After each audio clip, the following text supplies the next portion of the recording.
أعوذ بالله من الشيطان الرجيم بسم الله الرحمن الرحيم الحمد لله رب العالمين والصلاة والسلام على أشرف الأنبياء والمرسلين سيدنا ومولانا أبي القاسم المصطفى محمد اللهم صل على محمد وآل محمد وعلى أهل بيته الطيبين الطاهرين ولعنة الله على أعدائهم إلى يوم الدين.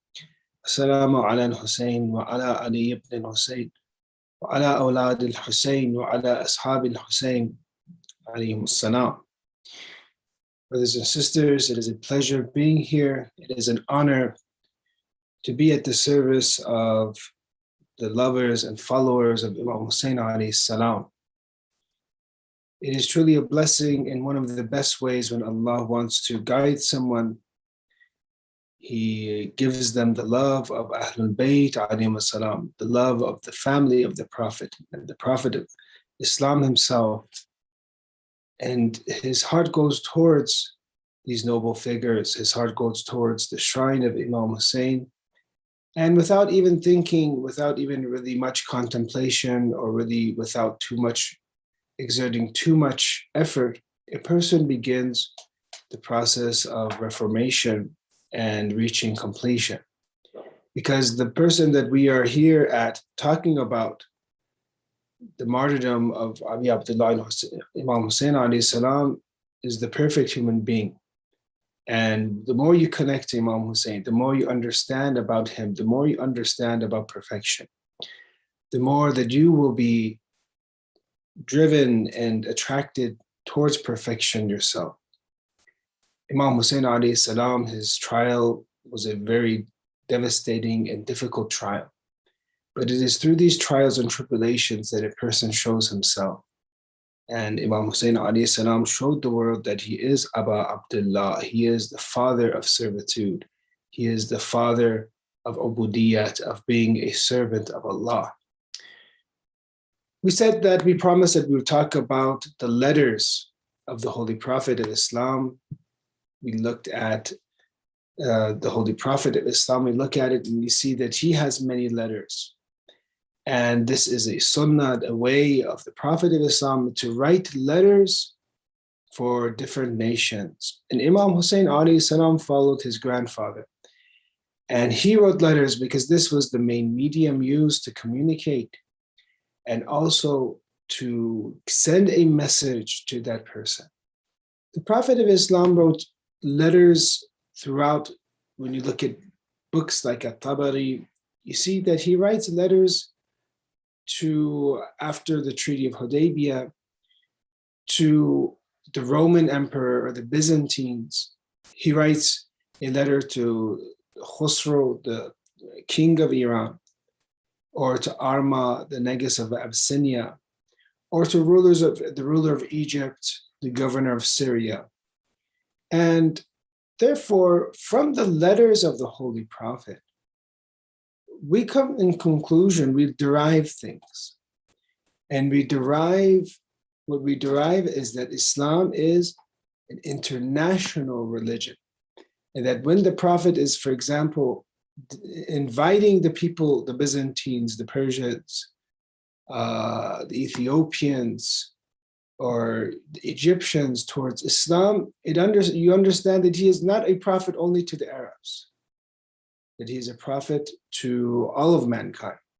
And the Quran is Hudan lin-nas, is a guidance towards all of humanity. So when you want to understand someone, when you want to understand someone's objectives, you look at their letters and you see what they have written in these letters. And therefore, we gave one example. We understand the universality of Islam applying to all races, applying to all ethnicities, to all nations, by that movement of the Prophet of Islam to write letters and spread these letters throughout the world. In the same way, Imam Hussain alayhi salam, he sent many letters during the 10 years about when Muawiyah was the caliph. He had letters towards him. But the letters that we want to focus on are the letters that are right before the day of Ashura, right before the event of Ashura, and a little bit time before that. And this will shed light on Ashura. This will shed light on the motives of Imam Hussain. When you want to understand how someone is, you always listen to their speech. When you want to understand how a figure is, you read their writings, you read their books. So the best way for us in this Muharram to connect to Imam Hussain alayhi salam is to read and to understand and to reflect upon the letters and upon the situation that he wrote these letters in. The first letter that we have tonight is the letter that Imam Hussain alayhi salam wrote to the people of Basra. Basra is a city south of Iraq. It is somehow close to Kufa, and it is to unite the people of Basra so that they can unite and become in the army of Imam Hussain alayhi salam. Many historians bring the letters of Imam Hussain. These are only exclusive to, say, Shi'ism. We also have Sunni sources, Sunni historians like Tabari mention the letters of Imam Hussain. So in the first letter, Imam Hussain is talking about, know that the Almighty Allah chose Muhammad sallallahu alaihi wasallam among his creatures and bestowed him with the honor of his prophethood and selected him for his messengership.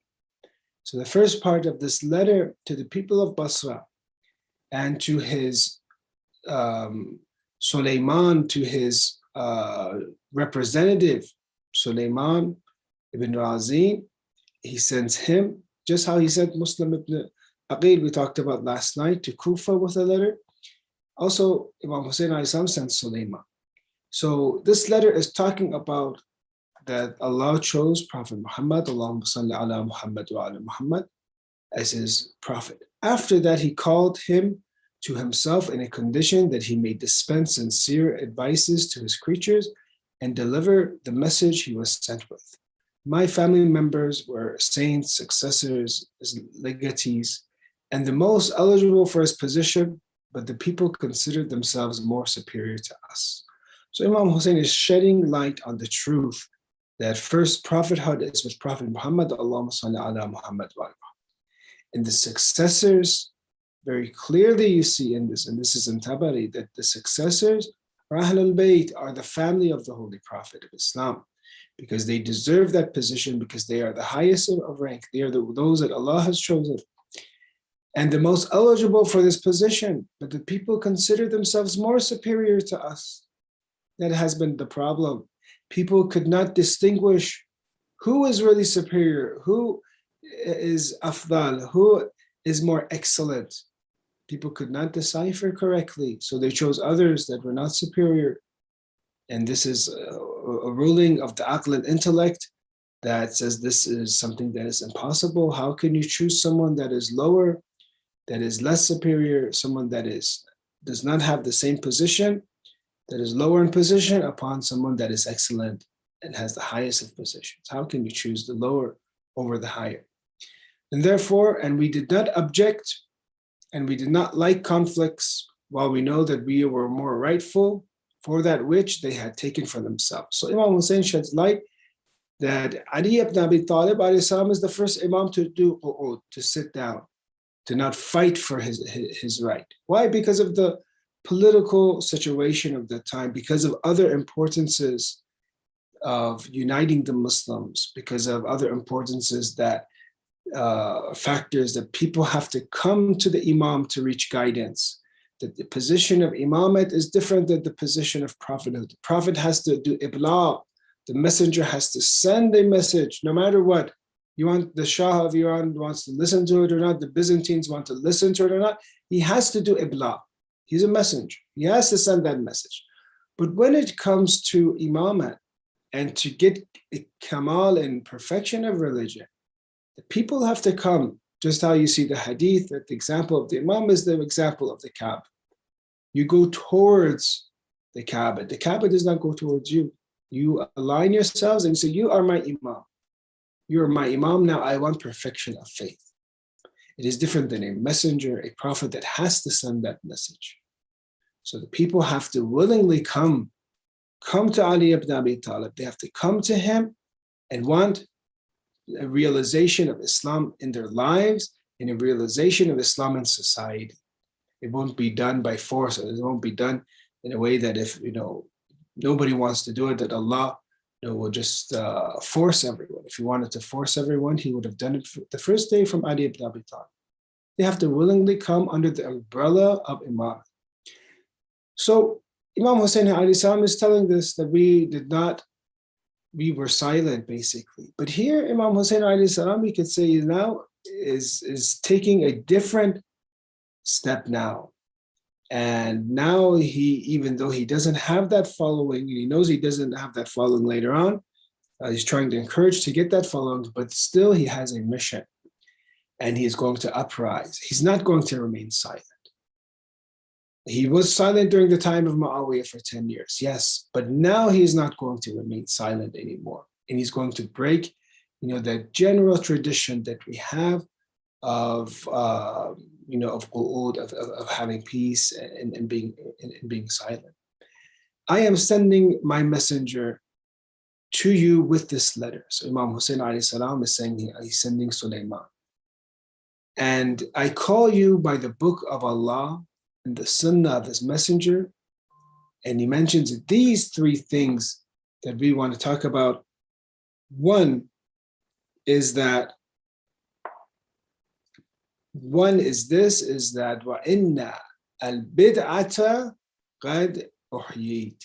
This is the first thing that Imam Hussain is expressing, is why he's sending this messenger and why he's gathering followers and why he's going to challenge the caliphate and not do bay'at to Yazid. So one is فَإِنَّ السُّنَّةَ قَدْ أُمِيتَتْ. So surely the sunnah has been destroyed. You notice here that Imam Hussain in this letter doesn't say the Quran has been destroyed, because the Quran has been prevalent and spread and preserved by the will of Allah throughout the Muslim world. And even today you see Muslims that we have, some of them sometimes 180 degrees differences in theology and ideology, but we recite the same Quran as them. So you notice here when Imam Hussain is mentioning the sunnah has died. They have killed the sunnah. They have killed the way. Sunnah means the actions, the speech of Rasulullah, the bayan of the Quran, the explanations, the detail that Allah sent. Allah could have, of course, just sent a Quran and somebody would have picked it up on the ground and said, look, this is the book from God. But he sent a messenger so that messenger can explain what the Quran is, can implement the Quran in society. So he's saying the sunnah of the Prophet has been killed. What does it mean? How have they killed the sunnah? I want you, brothers and sisters, to think, because we're understanding the movement of Imam Hussain by his letters. And inshallah, we're going to get lessons, life lessons from this letter ourselves. So the first is how the sunnah has been killed, died, destroyed. How? Two, وَإِنَّ الْبِدْعَ قَدْ أُحْيِيَتْ. So the sunnah has been destroyed, and now the bid'ah, which are innovations. Bid'ah are practices, things that are not in religion, and they have been added to religion. And they're added either to seek nearness to God, they're added to either practices to that people think that these are ways that are the path to God, but they are not. So we see these two things: the destruction of the sunnah and light and giving innovation coming into existence. وَإِن تَسْمَعُوا قَوْلِي. Then he says a very important sentence. I want you to imagine you're not listening to me. Imagine this is your master, your Mawla, Imam Hussain is speaking to you. You're reading his letter. So you're trying to reflect. It's not my words. It's attributed to Imam Hussain.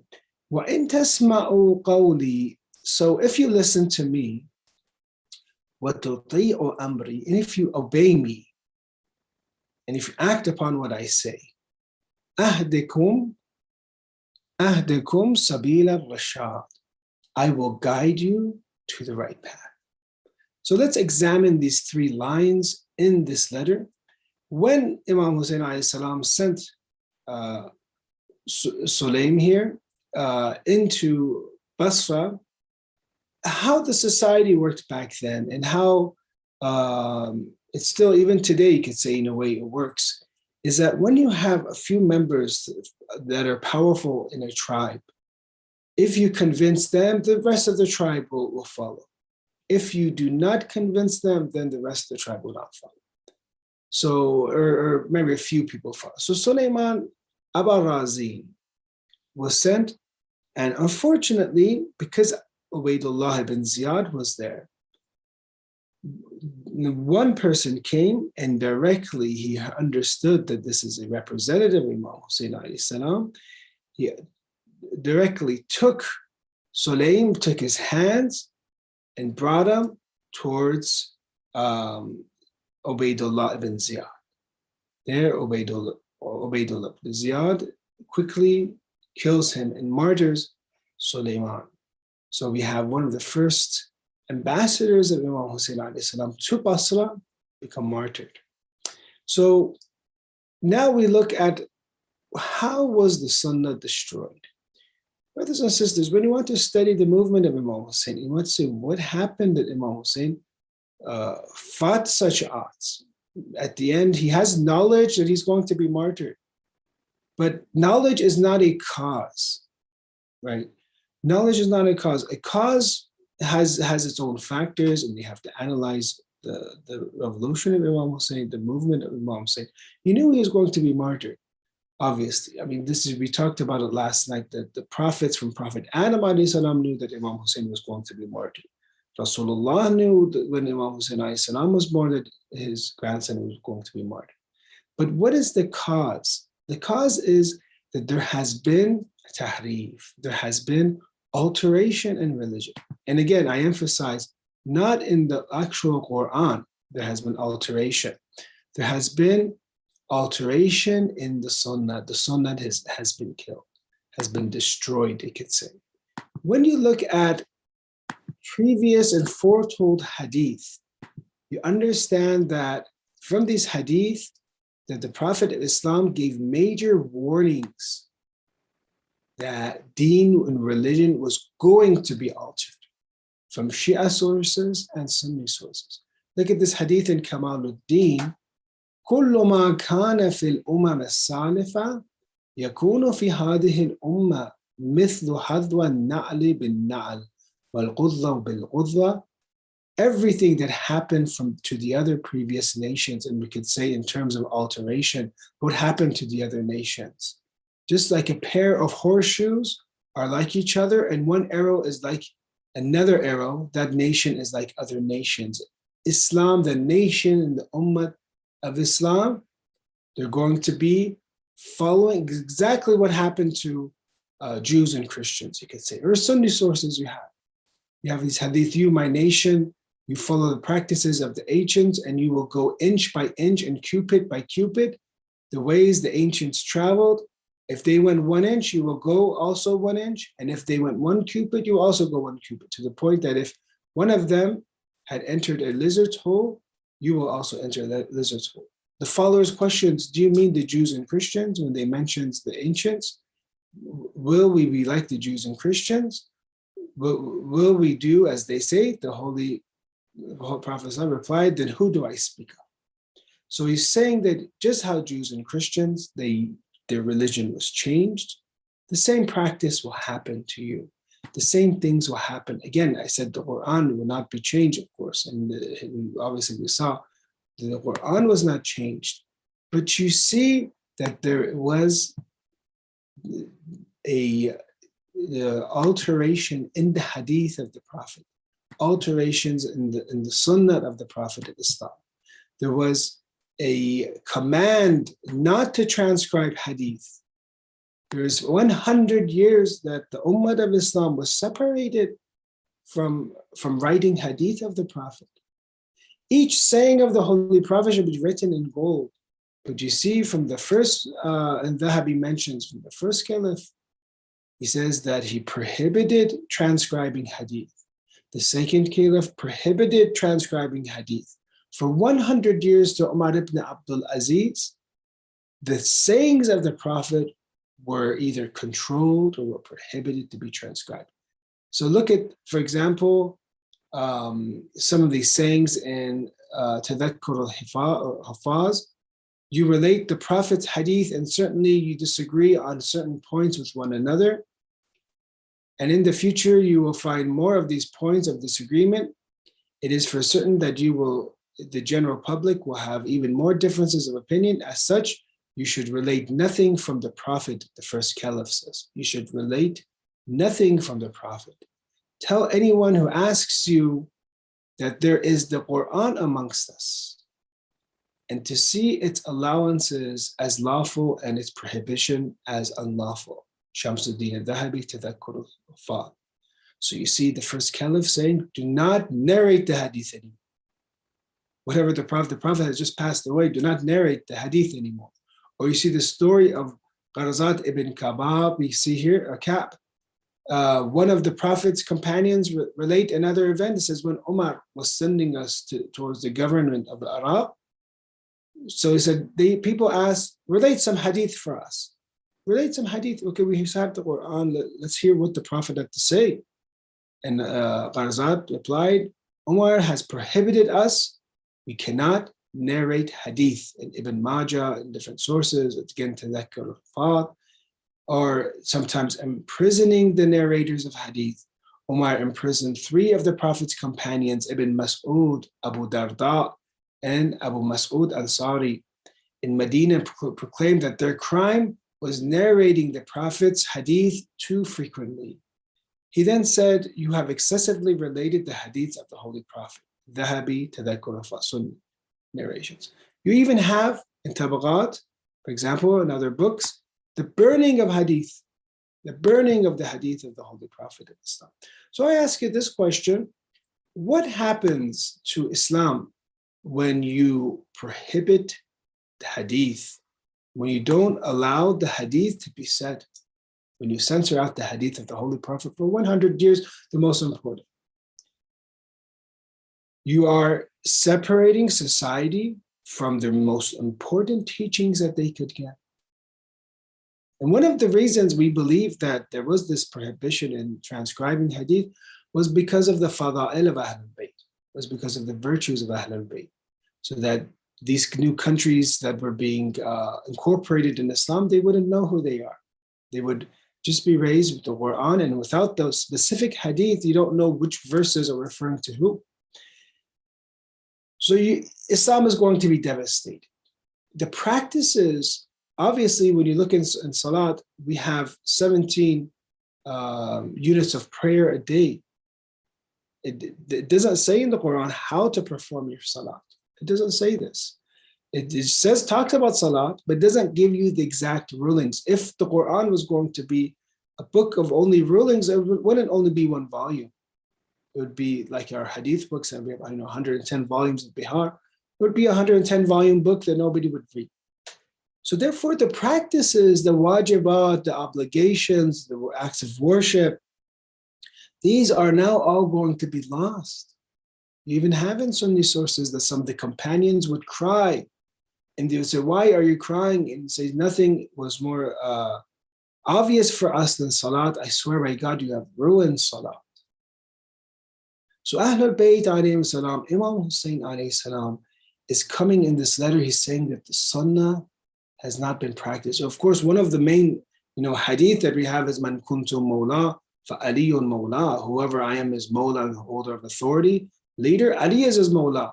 This is one of the examples of the Sunnah in front of 100,000 people that was not practiced, that has been destroyed. So therefore, I want you, brothers and sisters, to incorporate the Sunnah is full of ideology, is full of aqa'id, theology is being destroyed. Who God is, what are his attributes, what attributes does he not have, is going to be destroyed. prophethood is going to be destroying the concepts of people. The hereafter and belief in the hereafter, the details in the hereafter that are not in the Quran are going to be destroyed. Laws are going to be destroyed. Salat is going to be destroyed. Things became so bad that when Imam Ali alayhi salam reached power and he began to do salat, people questioned the salat of Imam Ali and said that this is not, what is he doing?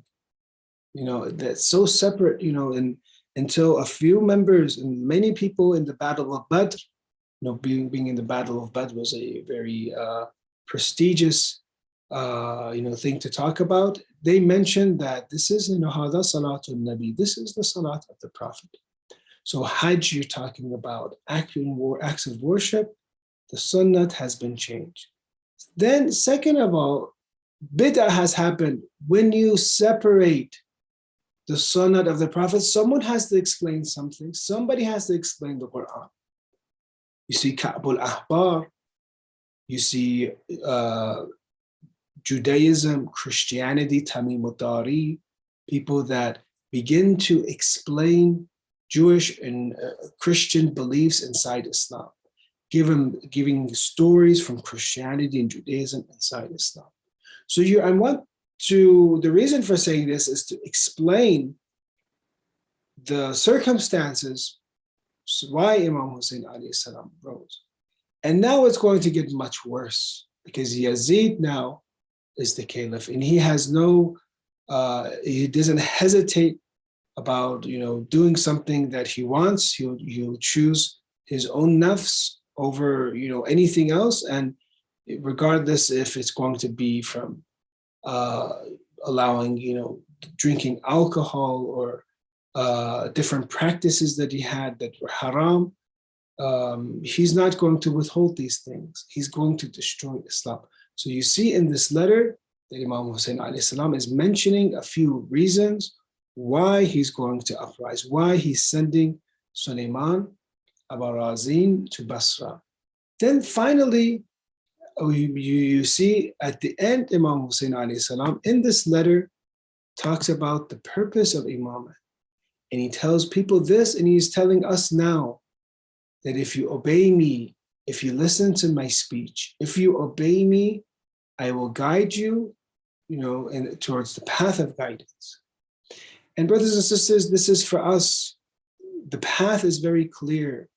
The way is very clear. When we want to get close to God, Imam Hussain alayhi salam and Ahlul Bayt are the path. And he's just saying, if you want salvation, if you want guidance, because the Quran is teaching us to follow the infallibles. The Quran is teaching us about Ahlul Bayt through the verse of purification. The Quran is giving examples of telling people to follow their prophets, follow the successors of the prophets. The Quran is getting people ready to follow an infallible person, a divine guide, so that they can guide society.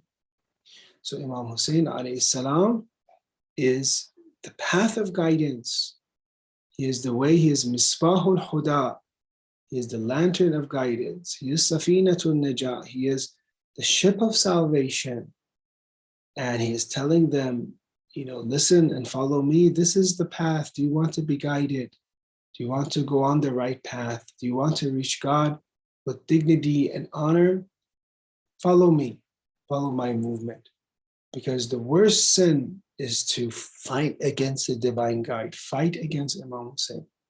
That is going to be the worst sin. That is the path of misguidance. Brothers and sisters, when we realize these things in our own lives in today's society, we also realize that there has to be, when we come to study Islam, we have to reach pure Islam, untampered Islam.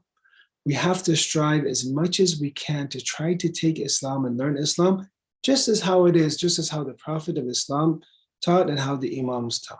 We have to guard ourselves against religious innovation, religious practices, ways of practicing Islam that we think it is benefiting us, it is self-beneficial, but actually it is not benefiting us.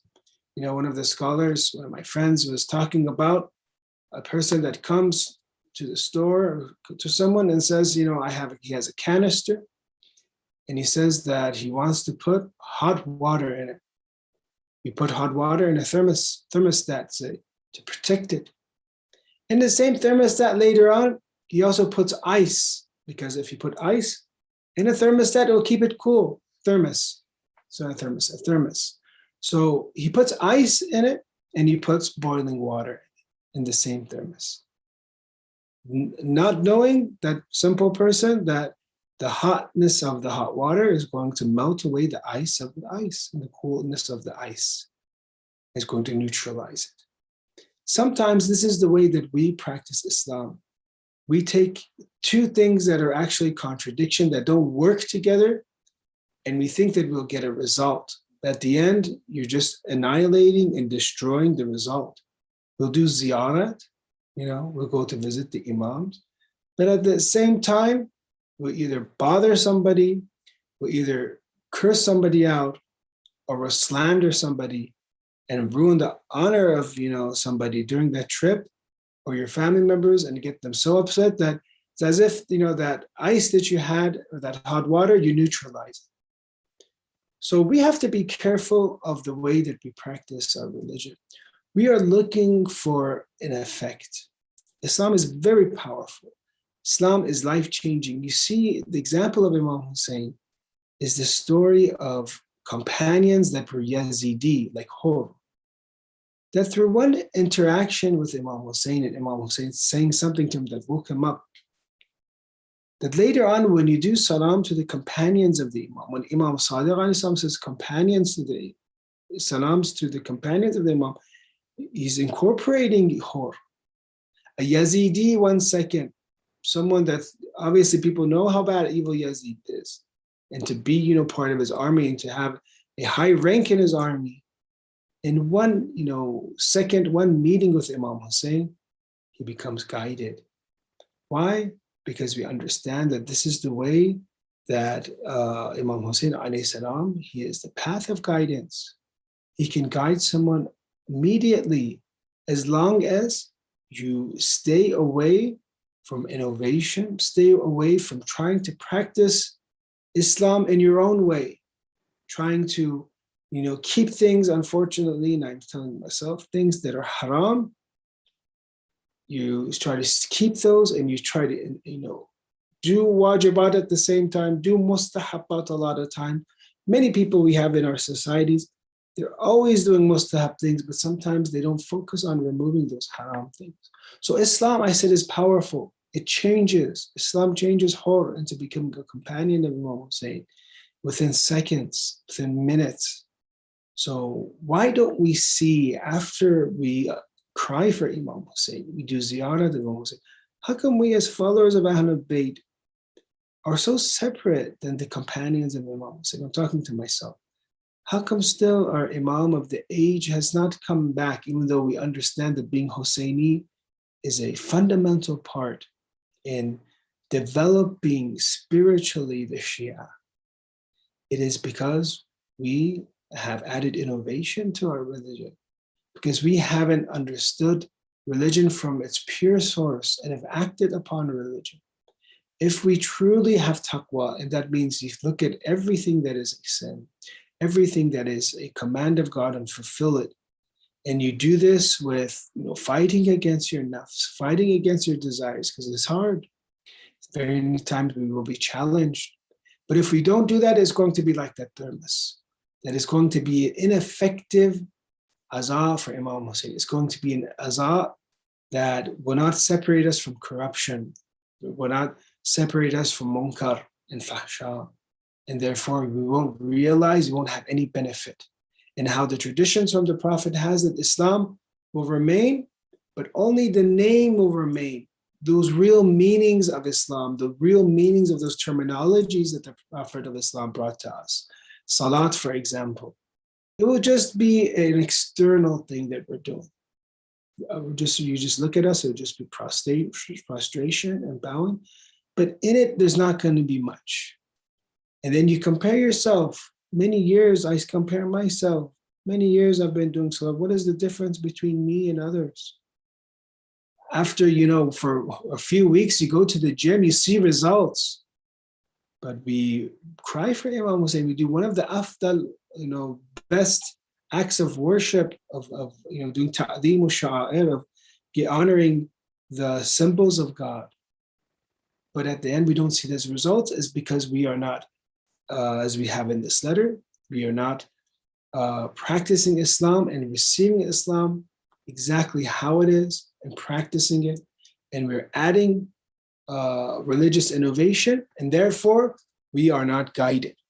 Imam Hussain alayhi salam guides people, and when we talk about Imam Hussain being the path of guidance, the lantern of guidance in this letter, the Sabil of Rashad,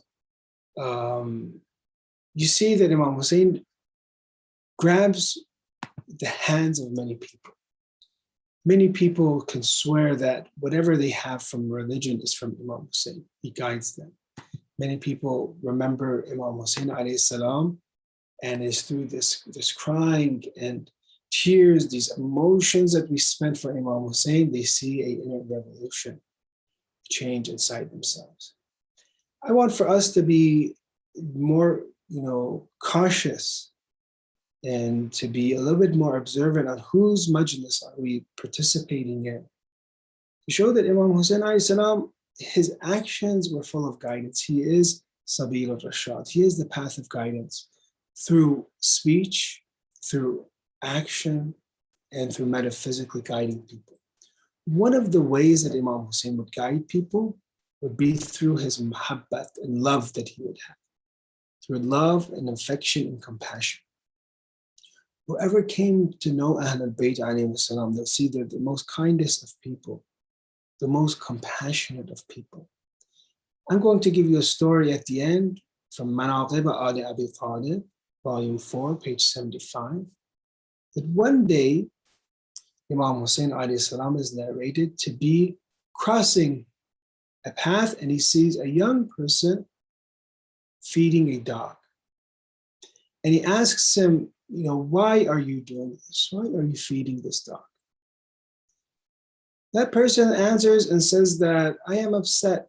I have gham.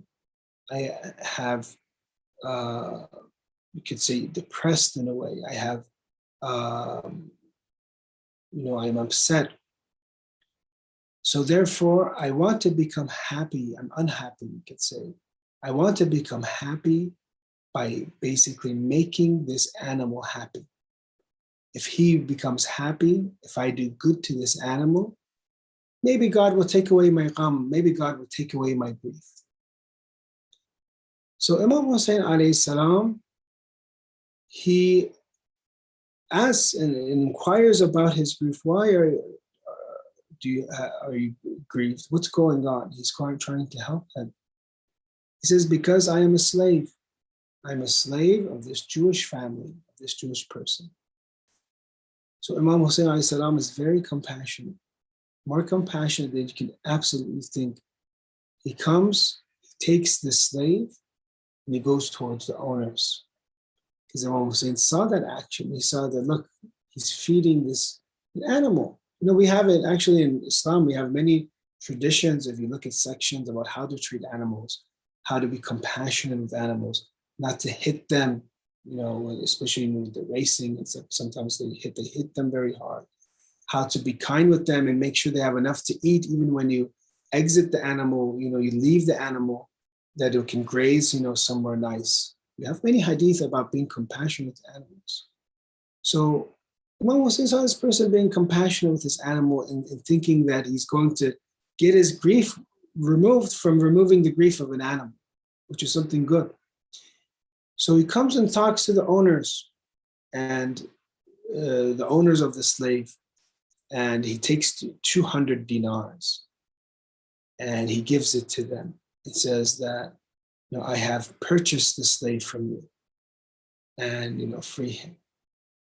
The Jewish person here says he understands who Imam Hussain alayhi salam is. And many times people of the book, I said this over and over and over, they had a connection and affinity to Ahlul Bayt alayhi salam, Christians, in the example, Jews. They knew who Imam Hussain alayhi salam was. So he says, because of you, you have come to my house. He's freed. He gave them the 200 dinars. I'm actually going to add something to this. So Imam Hussain is compassionate, and his compassion causes compassion. He says, this farm that you see, now that the slave is free, you bought him for 200 dinars. I'm going to also give him this garden that he has, that I have. I'm going to give it to him. And here is your money too. Because you have come, it's Hussein ibn Ali, because you have come, I am now going to give you back your money, and he's free. So Imam Hussain alayhi salam freed the slave and gave him that 200 dinars that he gave to that Jewish person. He gave it to that slave that is now free.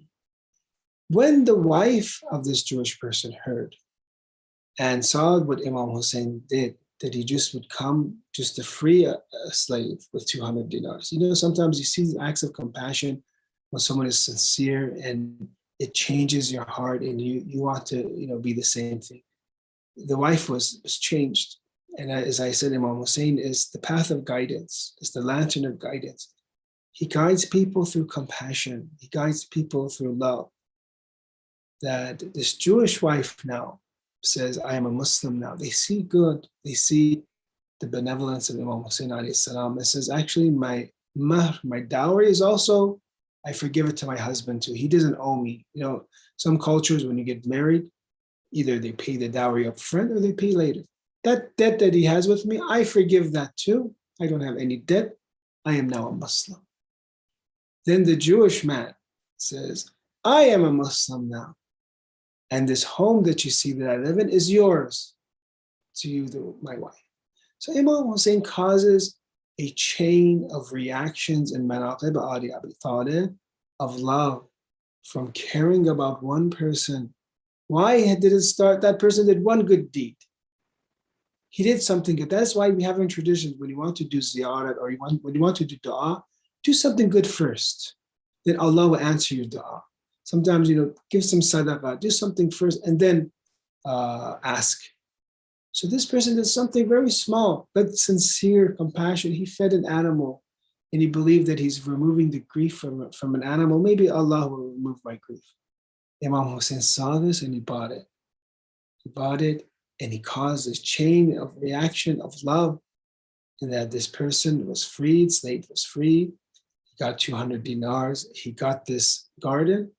And these two Jewish people became Muslim, and they freed, the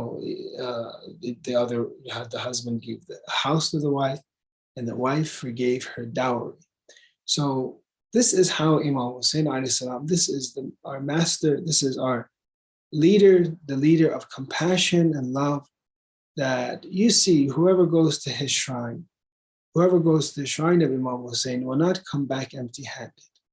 Whoever comes to the majlis of Imam Hussain, even if it's online, and we really wish, it will be present, inshallah, will be good news soon, inshallah, that will open up for us. And after 2 years of being separated from the majlis of Imam Hussain, 2 years, a year and a half of, online programs are good. Alhamdulillah, even this blessing of being online is good. That we can reunite and sit down and actual physically sit down and cry for Imam Hussain and be at the service of Imam Hussain, inshallah. Tonight is the night of the second. It is the night where it is known that Imam Hussain alayhi salam, they come and they set up camp. This is where they are coming, and they were pressured and they were not allowed to go to Kufa. So they are going to set up camp at this place where they're at. So you see in the Maqtal of Imam Hussain alayhi salam, we're going to recite. First, let's recite a salawat ala Muhammad wa ali Muhammad to get our hearts prepared, and ask Allah, inshallah, to give us more cries for Imam Hussain. May our heart burn more for Imam Hussain alayhi salam with a salawat ala Muhammad wa ali Muhammad. Bismillah ar-Rahman ar-Rahim. Allahumma salli ala Muhammad wa ali. Ibn Al-Assam narrates, بعد ذكر وصول أمر عبيد الله ibn Ziyad al-Tadyiq خرج الحسين عليه السلام وولده وإخوته وأهل بيته رحمة الله عليهم بين اليدي فنظر إليهم ساعة وبكى. Imam Hussain finally, when he receives that command from Ibn Ziyad, and we talked about Ibn Ziyad getting power in Kufa and Yazid putting him there because the previous guy was too nice to the Shia. Imam Hussain alayhi salam looks, he gathers his family members, he looks at them for a while and begins to cry. He looks at them, his sons, his brothers, his family. He looks at them and begins to cry. فقال اللهم إنا إثرة نبيك محمد صلى الله عليه وآله وقد أخرجنا وطردنا عن حرم جدنا. He says that we are the family members of Rasulullah, and we bear witness that they have expelled us from the shrine of the Prophet, from the city of the Prophet, from Medina. Imam Hussain was then, we had to be forced to leave Mecca. So you see that they are putting pressure on Imam Hussain alayhi salam. وتعدت بني أمية علينا فخذ بحقنا وانصرنا على القوم الكافرين. The Bani Umayyah have wronged us, so help us take our right and grant us victory over the disbelievers. So Imam Hussain alayhi salam left, and until he reached Karbala on a Wednesday or Thursday, and this was the 2nd of Muharram, the year 61. ثم أقبل إلى أصحابه فقال لهم. They reached this land. They reached the land of Karbala. Imam Hussain alayhi salam approached his companions and asked, أهذه Karbala? Is this Karbala? فقالوا نعم, yes. فقال الحسين عليه السلام لأصحابه انزلوا هذا موضع كرب وبلاء. Then Imam Hussain said to his companions, come down now, this is the place of Karb and Wabala. This will be the place of calamity. Ha huna munakhu rikabina. This is where our animals will rest. Wa mahattu rihalina. This is the place we will take care. وَسَفْكُ دِمَائِنَا. And this is the place that our blood will be shed. This is the place that first the companions of Imam Hussain, not allowing Bani Hashim to fight, they will be martyred. Mustab ibn al-Sajjah will be martyred here.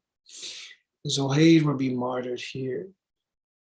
Habib ibn Mahdahir will be martyred here. This is the place of the martyrdom of the loyal companions of Imam Hussain.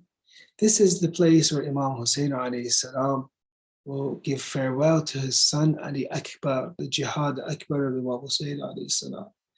This is the place where the orphan sons of his brother Hassan, his nephews, Qasim and Abdullah, this is the place that they will be martyred.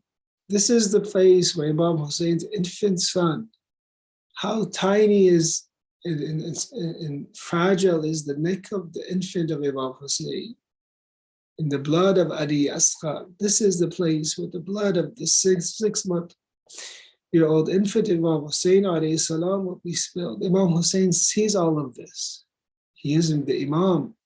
He sees, he takes one look, he sees that all the places exactly where each one of his companion, exactly each manner, each one will be martyred. He sees this in front of him.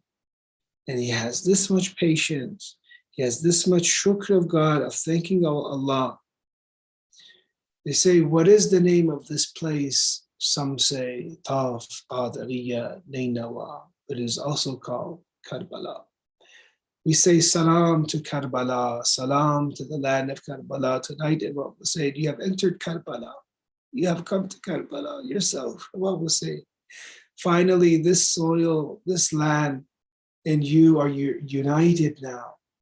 Pretty soon, you are going to make this soil very holy. You're going to make this land, your blood is going to make this land, this turbat is now going to be a shafa for all the believers. Salam on the land of Karbala, the place that the household of the Prophet will be slaughtered. Their holy bodies will be left under the sun, uncovered. They have finally reached you, Karbala, after this windy road with children, women and children, maybe 20 children in this caravan of Imam Hussain, some have counted. Now they are after this windy road, arrows and spears will be their abode. As-salam to the land of Karbala, the place of love and loyalty. This land will be the place where love and loyalty will be manifested. Companions loving and sacrificing themselves for Imam Hussain. Just so Imam Hussain can do his salat, they will stand in front of arrows and take arrows in their face and chest so that their Imam can do salat. This is the place and land of love and loyalty. This is the place that the world has never seen such piety. Salam to the Euphrates. Salam to the Euphrates, that you will prohibit Imam Hussain alayhi salam from drinking from your water soon. Soon the Euphrates and the different small rivers, streams from the Euphrates will be stopped from Imam Hussain alayhi salam, full of waves. Alongside you will be their graves. Alongside you will be the grave of Abbas in one place, the arm of Abbas will another place, the left arm of Abbas will be in another place. There will soon be a reflection, the moon of the Bani Hashim. Next to the Shat of Furat, imagine now, Imam Hussain is setting up camp. Ali Asghar is sleeping. It is next to the stream that Ali Asghar is sleeping. His tiny mouth is closed. He is still breathing. Zainab, Zainab, this is where you will lose your brother, Zainab. Zainab, this is where you lose your two brothers, Abbas and Hussein. It is he who reminds you most of your late mother, As-Sahra.